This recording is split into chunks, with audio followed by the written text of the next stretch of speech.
In this video, I wanted to clarify a few things from the last video, section 7 for solving trig functions, specifically solving when you're having to use your calculator.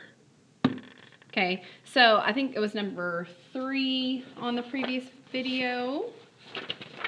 This problem number 3. I don't feel like I explained it very well, so I need to explain that a little bit more. I might have said something incorrect there. And also number 4 are the 2 problems I really wanted to address.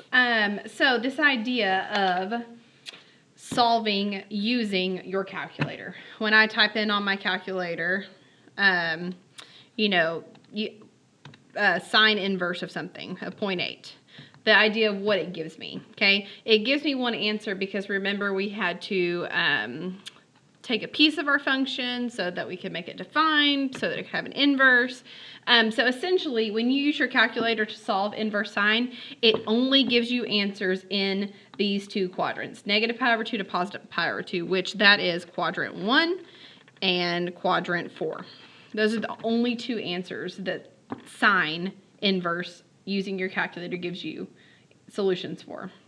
For cosine, it only gives you answers in 0 to pi, which is quadrant 1 and quadrant 2. Okay, tangent's a little bit different. It's still quadrant 1 and quadrant 4, but we don't really need to worry about tangent because the idea here is it only gives you answers quadrant 1 and quadrant 4, but remember the period for tangent is just pi. And this is technically 1 pi. Quadrant 1 and quadrant 4 gives you all the solutions. Here, remember, sine has a period of 2 pi. Cosine has a period of 2 pi. And I'm only getting answers out for half of my period. Quadrant 1, quadrant 4, quadrant 2, quadrant 3. I'm sorry, quadrant 1, quadrant 2. So because of that, we have to do a little bit of work. So I wanted to do 2 quick problems just to kind of use this idea. And it's similar to problem number 3 and number 4 that we just did in the last video. I just want to explain it a little bit better. So let's say I was solving sine of theta equals 0.8. I just randomly threw out a problem there. So the sine of theta equals 0.8. So on my unit circle, I can't use my unit circle for this because I don't know the exact value, but I'm trying to figure out where is my sine, where is my y value equal to 0.8. Okay, so the idea here, where does my y value equal to 0.8? Well, y value of 0.8 would be about right here and also about right here. So this has a y value. I don't know what my x is. It doesn't really matter in this problem, but I have a y value of 0.8 here. Okay, I wouldn't do these 2 down here because this is negative 0.8, this is negative 0.8. So I only want these 2 right here. When I put it in my calculator to figure out what this angle is or what this angle is, I'm going to use the inverse sine. I don't know, I don't have this on my unit circle, so I don't know what that actual angle is. So I need to do inverse sine of 0.8, and when I type it in my calculator, I get inverse sine of 0.8 is 0.93.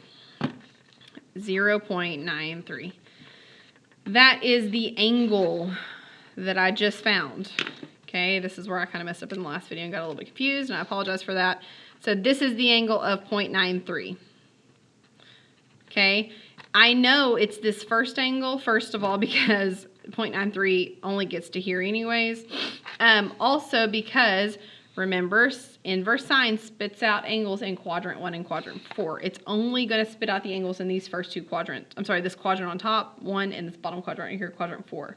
So I have to do some work to figure out what this other angle is. One of my answers is 0.93. That's this first angle. I need to figure out what this other angle is, the one in quadrant 2 that the calculator won't spit it out an angle for.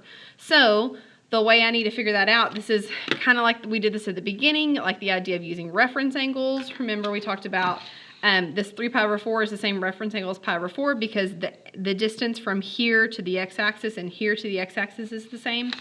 Same idea here. The distance from here to the x-axis is the same as the distance from here to the x-axis. This is also 0.93. So how do I figure out this angle right here? Well, this whole thing is pi. So I need to do pi minus 0.93.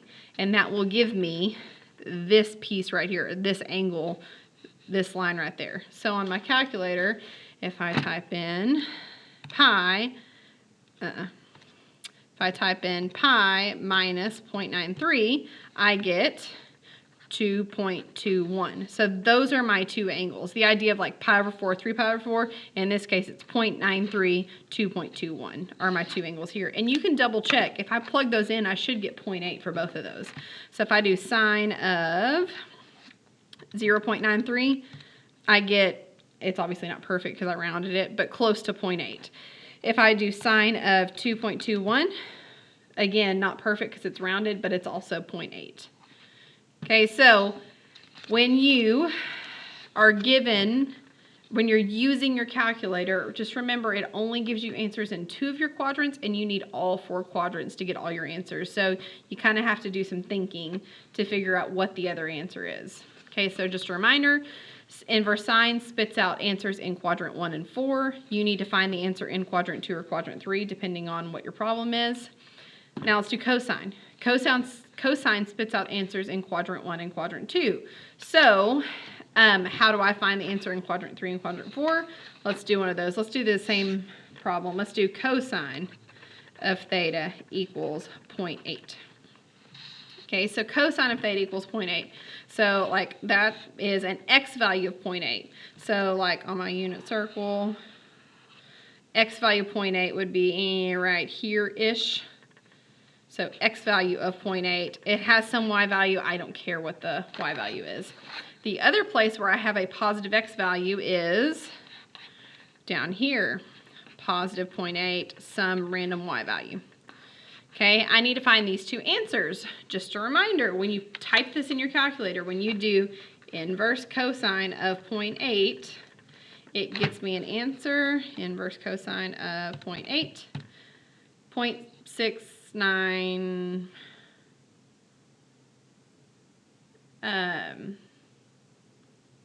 sorry, I did this a minute ago, and I guess I wrote it down wrong. 0.6, let's do 0.697.